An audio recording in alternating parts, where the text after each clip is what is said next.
Bem-vindo ao Electrified. Eu sou o seu apresentador, Dylan Loomis. O episódio de hoje terá um certo tema. E esse tema será a negação. O Chief Executive Officer da Lyft, empresa de 75 bilhões, afirmou que carros autônomos não serão amplamente usados tão cedo. A tecnologia ainda não funciona, os órgãos reguladores do governo não estão prontos e os consumidores não gostam deles. Essa será a situação por muitos e muitos anos ainda. Os fabricantes de carros não estão totalmente prontos, a tecnologia não está totalmente pronta para neblina, neve, chuva forte, ou seja lá o que for. As pessoas, os passageiros, não estão necessariamente empolgados com isso e os reguladores não estão necessariamente entusiasmados com isso. Ele afirmou que ficaria surpreso se 10% dos negócios da Lyft fossem de veículos autônomos até 2030. Isso aí é uma afirmação com a qual eu posso concordar, porque a Tesla não vai ter seus robotáxis em parceria com a Lyft. Eles vão depender das montadoras tradicionais para criar veículos autônomos, mas acho que não vão conseguir. Mas ele acha que os clientes vão dizer: eu não quero entrar em um carro autônomo? Foi o que ele disse. Frotas de carros autônomos rapidamente viram um caro problema de depreciação. À noite, com os clientes dormindo, a frota ficará quase sem uso e seu valor se deteriorará. A empresa arcaria com manutenção, limpeza e reabastecimento, não os motoristas, disse ele. Carros autônomos custam entre 250 mil a 300 mil, um produto muito caro, enquanto um Prius ou um Corolla custa talvez de 30 mil a 40 mil. Eu não acho que a ideia de um motorista ser substituído por um robô seja algo muito provável. Na verdade, eu acho que a probabilidade é zero em qualquer prazo razoável. Então, isso é ou um nível extremo de negação ou de ignorância. Talvez ele só esteja defendendo seus interesses aqui e tentando incentivar investidores. Mesmo os veículos da Waymo devem estar entre 1 e 150 mil não na faixa que ele citou. E como sabemos, você pode pegar um Tesla usado com a i4 por entre 30 mil e 40 mil. E claro, haverá uma parte da população que simplesmente não confia em carros autônomos. Não importa o que os dados de segurança digam, pelo menos pelos próximos anos, enquanto essa conversa se torna mais comum. No fim, como dissemos, o cliente vai escolher onde o custo for mais acessível. E ignorar totalmente o que a Waymo já faz e o que a Tesla começa a fazer. Ir totalmente sem motorista é insano, desonesto e reflete os tempos atuais, onde grandes mal-entendidos sobre novas tecnologias se espalham sem controle. Respondendo a esses comentários, Elon apenas disse: LOL. Enquanto alguns em Wall Street despertam, outros seguem em negação. Por um lado, o Morgan Stanley veio a público e disse algo que faz sentido. Acreditamos que as ofertas de direção autônoma de ponta da Tesla continuarão sendo uma vantagem competitiva significativa para a Tesla em relação aos seus concorrentes de veículos elétricos. E ainda resta saber se os outros conseguirão acompanhar o ritmo. Algumas horas depois, o Morgan Stanley afirmou: esperamos que a Tesla tenha 1000 robotáxis nas ruas em 2026.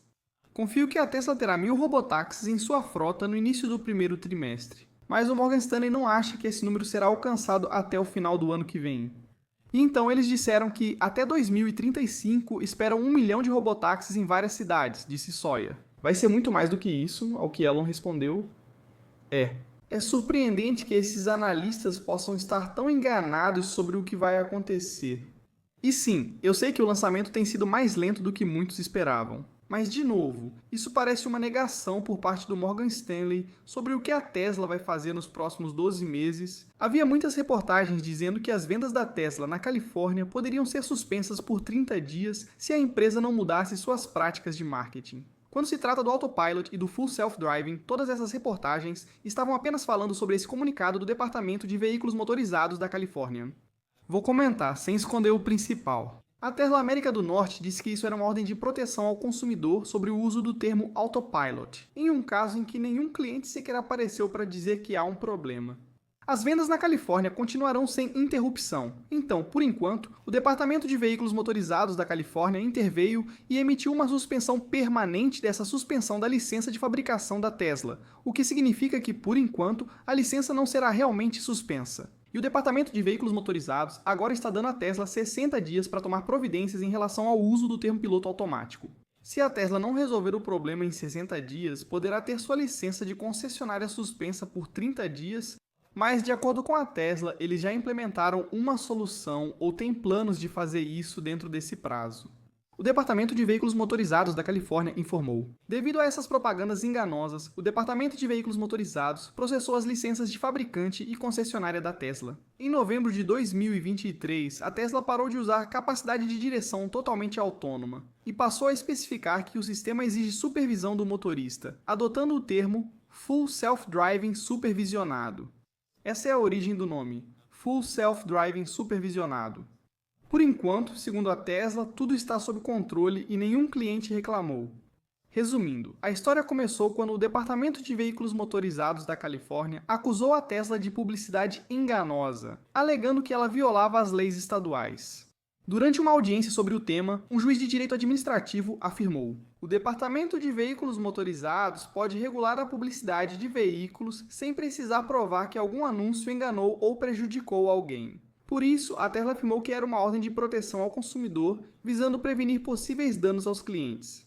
Você quer que o Departamento de Veículos Motorizados da Califórnia se prepare para os robotáxis, analisando dados de segurança. Mas em vez disso, discute pelo marketing da Tesla, o que, de certo modo, nega o quão boa é a tecnologia. E do fato de que a Tesla sempre deixou claro, mesmo que nas letras miúdas, que o motorista é sempre responsável. André Thierry, gerente da Giga Berlin, afirmou: informamos a nossa excelente equipe de células que vamos investir cerca de 100 milhões para viabilizar 8 gigawatts-hora de produção de células a partir de 2027, integração vertical total da célula ao veículo em uma fábrica, algo inédito na Europa. As reportagens têm dito que, até agora, a Giga Berlin tem basicamente apenas montado os pacotes de baterias, com a fabricação das células de bateria em si sendo adiada. Porque lembre-se, anos atrás havia planos para Berlim produzir mais de 100 gigawatts-hora de células de bateria no local, disse a Tesla. Se as condições forem favoráveis, toda a cadeia de valor das baterias ocorrerá em Grünheide no futuro. Com a concorrência internacional com a China e os Estados Unidos, atualmente é quase impossível produzir células de bateria de forma econômica na Europa. Ainda não há confirmação oficial da Tesla sobre a fabricação das células 4680, mas acredito que seja uma aposta segura. É o único formato de célula que a Tesla estaria fabricando internamente, sem parceria com outra empresa. No mês passado, a Tesla disse que as células 4680 abastecem o Cybertruck e vão abastecer o Semi e o Cybercab. Mas com essa notícia, assim que a Giga Berlin aumentar a produção das 4680 por volta de 2027, ficará claro que elas também vão abastecer o Model EOS. Aqui está um lembrete do que Elon disse no mês passado. Acho que o cátodo seco foi bem mais difícil do que imaginávamos. Então, quero dizer, parece que vai dar certo e vai ter alguma vantagem de custo em relação ao cátodo úmido. Se pudesse voltar no tempo, escolheria o cátodo úmido em vez do seco, pois foi bem mais difícil de fazer. Produção em larga escala, com alto volume e confiabilidade. Mas vamos aumentar a produção de células de bateria na Tesla e também buscar produção de células dos nossos fornecedores. Elon disse. A Tesla ainda vai adotar essa abordagem em certo grau, então acho justo dizer que a Tesla continuará fabricando o ânodo. O processo DBE já foi resolvido por eles há um tempo. O problema da Tesla com o DBE está no cátodo. A boa notícia é que, apesar dos desafios do DBE, a Tesla teve uma conquista significativa no início deste ano. E quanto à fabricação de células, neste momento, achamos que estamos fabricando a célula mais eficiente do mundo, ou seja, a célula com o menor custo por quilowatt-hora, o que é realmente muito bom. Existem empresas inteiras que só fazem células de bateria de íon lítio, e para nós isso é apenas uma das muitas coisas que fazemos. Na época, Michael Guilfoyle disse que a equipe de células 4680 da Tesla, no Texas, alcançou esse marco. Produtor de células de bateria mais barato por quilowatt para a Tesla. Ele afirmou que 2025 terá novos marcos com a fabricação em escala total de eletrodos de bateria seca. Elon recentemente diminuiu o entusiasmo pelo processo DBE da Tesla, mas uma breve investigação mostra outra perspectiva. O Escritório de Patentes dos Estados Unidos da América divulgou no mês passado a patente Eletrodo de Dispositivo de Armazenamento de Energia Seco e seus métodos de fabricação. Vou ler apenas uma linha. O cátodo ou ânodo pode incluir um filme de eletrodo feito por processo seco. O cátodo pode incluir um material de ligante composto de politetrafluoretileno para cátodo, e o ânodo pode incluir o mesmo. Mas o material composto de politetrafluoretileno do cátodo pode ser diferente do material de ligante de politetrafluoretileno do ânodo. Então, em resumo, esses ligantes compostos de politetrafluoretileno podem ter algumas desvantagens, mas a Tesla está trazendo novos elementos para resolver essas limitações.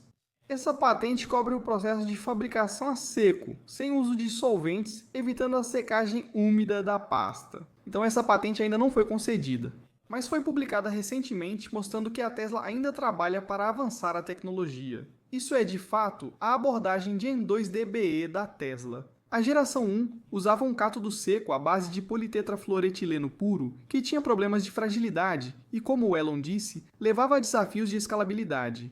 Então vamos ver se a segunda iteração da Tesla, usando a solução base de politetrafluoretileno, será algo que a Tesla conseguirá escalar. E olha só, a Tesla teve uma patente que acabou de ser concedida ontem, intitulada Formulações de Eletrólitos com Solvente Não Aquoso para Dispositivos de Armazenamento de Energia. Na patente menciona um filme de eletrodo sem solvente, sem solventes de processamento detectáveis, e um filme de eletrodo seco, como de cátodo ou ânodo, pode ser isento de solvente. Então, essa patente é focada principalmente no eletrólito, mas especificamente em como ele interage com os eletrodos. E isso aqui é tudo o que você precisa ver. As composições do eletrólito acentuam o desempenho eletroquímico dos eletrodos e, em particular, dos eletrodos de bateria processados a seco. Então, o meu ponto ao trazer tudo isso à tona é apenas para encorajar todo mundo de que a Tesla não está de forma alguma desistindo da abordagem DBE. Eles ainda vão usar isso, talvez não tanto quanto esperavam. Ainda há chance de a Tesla surpreender em 2026 nesse ponto, e alguns rumores circulam por aí. Essas 8 GWh não são nada, porque a expectativa inicial era de 100 GWh, mas tanta coisa mudou em poucos anos. Fazendo uma conta rápida, 8 GWh de baterias equivalem a cerca de 100 mil modelos. E da Giga Berlin, 8 milhões de kWh divididos por cerca de 75 kWh por pacote do Model Silk dariam cerca de 106 mil pacotes de baterias para veículos. Considerando que a Giga Berlin pode produzir cerca de 300 mil carros por ano, isso representa cerca de 1/3 da produção, provavelmente substituindo o máximo possível do fornecimento de células níquel-manganês-cobalto.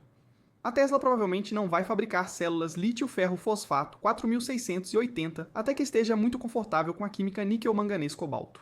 Lembre-se, essa já deveria ser a célula com menor custo por kWh que a Tesla consegue. Apesar de não sabermos a divisão da produção do Model X por tipo de bateria em Berlim, meu ponto é que a Tesla não precisa agora de 100 GWh de células 4680. Isso vai representar cerca de 1/3 do fornecimento de células de Berlim, o que considero importante para a resiliência da cadeia de suprimentos e, possivelmente, para reduzir o custo dos produtos ao longo do tempo.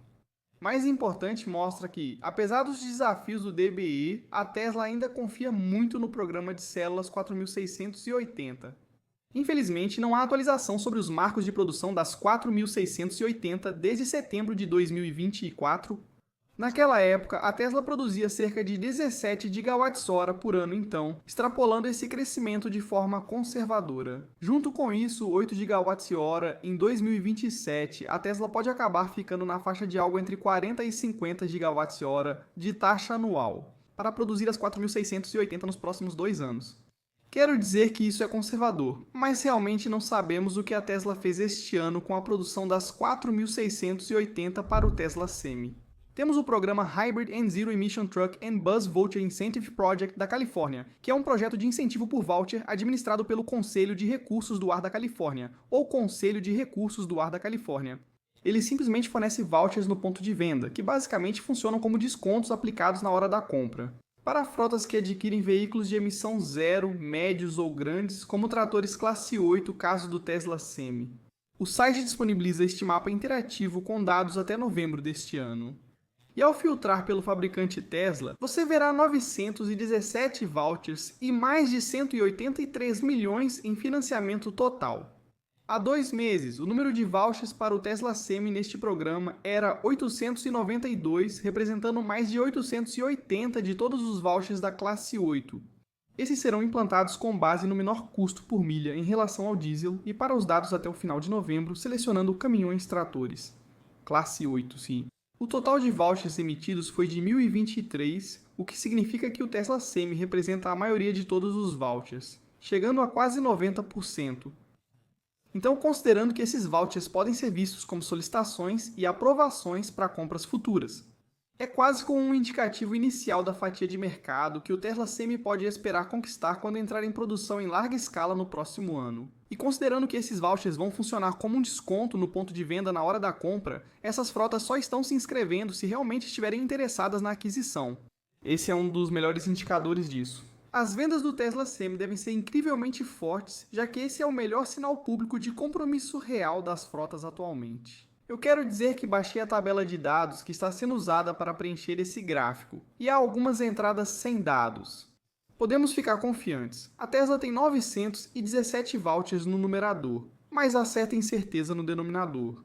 Parece que estaria entre 1.000 e 1.200, indicando que a participação da Tesla nesse mercado de vouchers seria de 75 a 90. É impressionante como a Tesla tem tantas iniciativas que Wall Street e observadores casuais ignoram o programa de caminhões semi-pesados prestes a dominar outro segmento de veículos elétricos.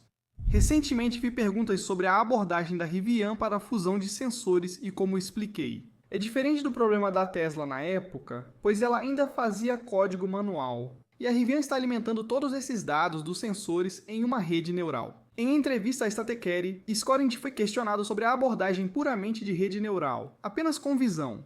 O que a Tesla faz é basicamente uma decisão errada, disse RJ. Temos outra opinião. Entrevistador. Porque vocês têm radar e lidar também, essa é a diferença, disse Rio de Janeiro. Sim, há muita convergência, concordamos e ambos tratamos isso como construir uma rede neural. Então eu quero destacar isso, nós temos uma visão muito alinhada. Entrevistador, sua filosofia central é a mesma. E acho que a Waymo também está indo nessa direção, disse RJ. A filosofia é a mesma. Como ensinar o cérebro o mais rápido possível? Essa é a nossa pergunta. Eles têm a maior frota de aquisição de dados do mundo, mas suas câmeras têm faixa dinâmica bem menor. Ao falar em faixa dinâmica, refiro-me ao desempenho tanto em luz muito baixa quanto intensa. Nossa faixa dinâmica é bem melhor. Isso, é claro, aumenta o custo da lista de materiais, mas fizemos isso intencionalmente e então temos o benefício de toda a nossa frota.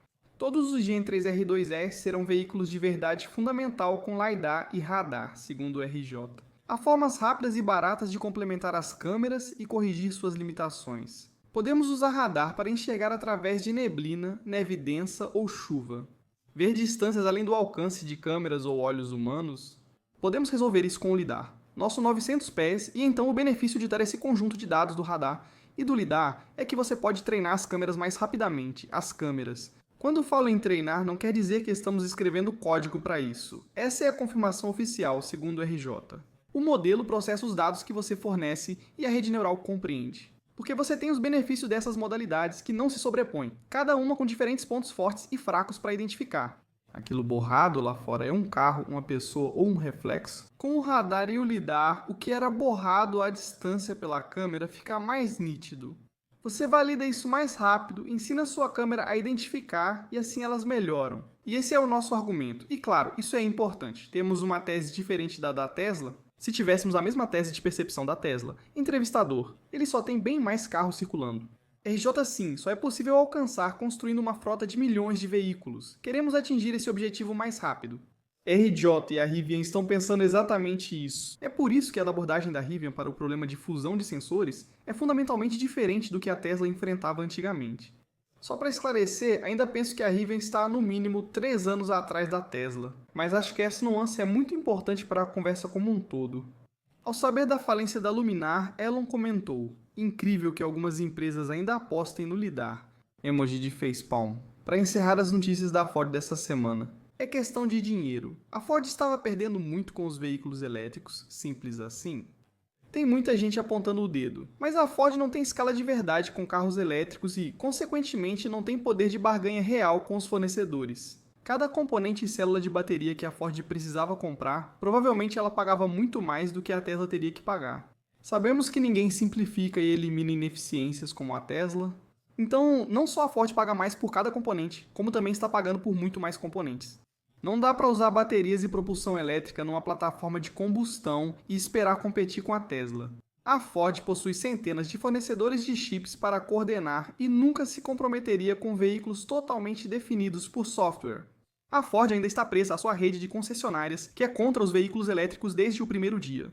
As concessionárias lucram mais com serviços, Mas veículos elétricos exigem bem menos manutenção. As tentativas da Ford de lançar veículos elétricos sempre enfrentaram resistência dos concessionários. É sobre isso que falo. Você pode apontar o que quiser. Relação preço-autonomia abaixo do esperado e preocupações com reboque e autonomia. Sim, sei que a maioria dos donos de caminhonete não reboca, mas querem ter essa opção. Se quiserem, aponte incertezas sobre veículos elétricos, recarga, confiabilidade ou outros pontos. No fim, o mercado de caminhonetes ainda não está pronto para adotar elétricos em grande escala, considerando as opções atuais. Apesar da tecnologia avançada, a Cybertruck está com dificuldade para atingir 5.000 vendas por trimestre. A F-150 Lightning superou a Cybertruck em vendas recentemente, ultrapassando 10.000 unidades no terceiro trimestre. Os modelos a gasolina da F-150 vendem centenas de milhares de unidades anualmente, com pessoas pagando mais de 75.000 nessas caminhonetes. Então, a F-150 Lightning estava ficando em torno de 3 a 4% das vendas totais da F-150. E como dissemos o tempo todo, a Ford vai apenas empurrar o problema com a barriga, ganhar o máximo de dinheiro possível enquanto o Farley estiver no comando. Aproveitar essa boa fase enquanto durar. Quando os veículos a combustão e não autônomos acabarem, paciência, pois Farley já terá ido e será problema de outro. Então, a estrutura de incentivos é extremamente falha, e embora seja um resultado decepcionante para o nosso futuro dos veículos elétricos, isso na verdade só abre caminho para que a Tesla conquiste uma fatia ainda maior do mercado de veículos elétricos. Lee So-young, uma política sul-coreana, teve a oportunidade de testar o Full Self-Driving da Tesla. E como legisladora, ela está ativamente envolvida em mobilidade, energia e políticas relacionadas à inovação tecnológica. O comentário dela é relevante, pois já havia andado em um robotáxi não identificado, então não foi tão novidade, mas o carro dirige tão bem quanto a maioria. Já parece uma tecnologia concluída, o que me faz pensar bastante, uma vez que ela realmente se torne de uso generalizado. Sinto que nossa rotina vai mudar muito. Mesmo eu, com minha carteira de motorista pegando poeira em uma gaveta, não vejo muito motivo para aprender a dirigir, Emanuel, mais. Nós temos o Drive. Tesla Canadá informa que o seguro Tesla foi lançado na Flórida após 3 anos de atraso. Isso ainda não foi anunciado oficialmente pela Tesla, então presumo que seja um relatório feito por usuário. Talvez a Tesla esteja lançando isso discretamente apenas no app, antes do anúncio oficial. Nos últimos anos, o mercado de seguros na Flórida tem causado muita controvérsia, com taxas mais altas e empresas deixando o estado. Em outubro, DeSantis e seu gabinete anunciaram que as 5 maiores seguradoras de automóveis da Flórida reduziram as taxas em mais de 6% em média.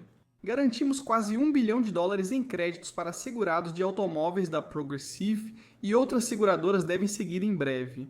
É um comunicado de imprensa político. Muitos clientes na Flórida certamente estão insatisfeitos com seu seguro. A chegada da Tesla ao mercado será, enfim, uma boa opção para seus proprietários. O seguro Tesla agora está disponível em 13 estados: Arizona, Califórnia, Colorado, Illinois, Maryland, Minnesota, Nevada, Ohio, Oregon, Texas, Utah e Virgínia. Mas eu realmente acho que a Flórida tem potencial para ser uma das maiores bases de clientes da Tesla no país, disse Sawyer. No momento, só novos donos de Tesla na Flórida podem adquirir o seguro da Tesla. Donos atuais não podem comprá-lo agora. Então espero que nas próximas semanas alguns proprietários de Tesla na Flórida compartilhem algumas comparações diretas dessas taxas de seguro para vermos como a Tesla se sai. O Insurance Institute for Highway Safety anunciou que a 2025 sendo a única picape elétrica a conseguir, segundo a Tesla. Picapes elétricas com o prêmio Insurance Institute for Highway Safety Top Safety Pick Plus e classificação de segurança 5 estrelas da NTSA, só a Cybertruck, essa é a lista completa, disse Wes da Tesla. Em 2022, o Insurance Institute for Highway Safety incluiu um boneco de quinta percentil, simulando uma criança no banco traseiro. Para incentivar a proteção dos ocupantes traseiros em 2025, o Insurance Institute for Highway Safety elevou de aceitável para bom os requisitos do Top Safety Pick Plus, seu principal prêmio. Por isso, a Cybertruck é uma das 2 caminhonetes a ganhar o Top Safety Pick Plus este ano, junto com a Toyota Tundra a gasolina. Muita gente tinha muitas coisas negativas a dizer sobre como seria a segurança da Cybertruck. E agora, como Elon gostaria de dizer, todos eles estão pagando mico. As vendas do Tesla modelo IL na China estão resultando em uma premiumização da linha. Em novembro, a Tesla vendeu 13.000 unidades do modelo IL. Foram 47.000 vendas do modelo Ibis no mês. Isso significa que o modelo tipo Ariel representou 27% das vendas do modelo Ictus em novembro. Então vamos ver se essa tendência é duradoura. O modelo QL deve aumentar o preço médio de venda da Tesla, então espero que continue vendendo muito bem. Ele realmente foi lançado em toda a Europa e, eventualmente, chegou aos Estados Unidos, apesar de Elon ter desanimado essa ideia no início deste ano. A União Europeia está prestes a propor o abrandamento das regras de emissões para novos carros, eliminando na prática a proibição dos motores a combustão. Após meses de pressão da indústria automobilística, a proposta permitirá que montadoras atrasem o lançamento de veículos elétricos na Europa. Esse movimento reflete um recuo global das políticas verdes diante das realidades econômicas das grandes transformações. Segundo a proposta, a União Europeia vai reduzir as exigências que teriam proibido a venda de novos carros a gasolina e diesel a partir de 2035. Em vez disso, permitirá híbridos plug-in e elétricos com extensor de autonomia a combustível. As emissões dos escapamentos precisarão cair 90% até meados da próxima década, comparado à meta atual de 100%. Portanto, não se trata de eliminar totalmente os requisitos de emissão, como o título sugere, mas de qualquer forma, por enquanto, isso ainda é apenas uma proposta. O Waymo está buscando levantar 15 bilhões com uma avaliação em torno de 100 bilhões. Na rodada anterior, em outubro passado, a Waymo foi avaliada em mais de 45 bilhões. A Waymo tem uma receita anual recorrente acima de 350 milhões. A Waymo integra a categoria de outras apostas da Alphabet. Essa categoria tem perdido mais de 1 bilhão com B a cada trimestre, e a expectativa é que a maior parte disso seja causada pela Waymo. Ou seja, a Waymo provavelmente está perdendo algo em torno de 4 a 5 bilhões por ano com uma 350 milhões. Então, para todas as pessoas que gostam de zombar da avaliação da Tesla, eu esperaria que fizessem o mesmo com a Waymo se esse novo valor realmente se confirmar. As ações da 46.700 e 26.462, enquanto o NDX recuou 193. Como mostrei na minha experiência, as mulheres demonstraram mais interesse e empolgação pelos produtos Exter do que se esperava. Desejo um ótimo dia a todos e agradeço muito aos meus apoiadores no Patreon.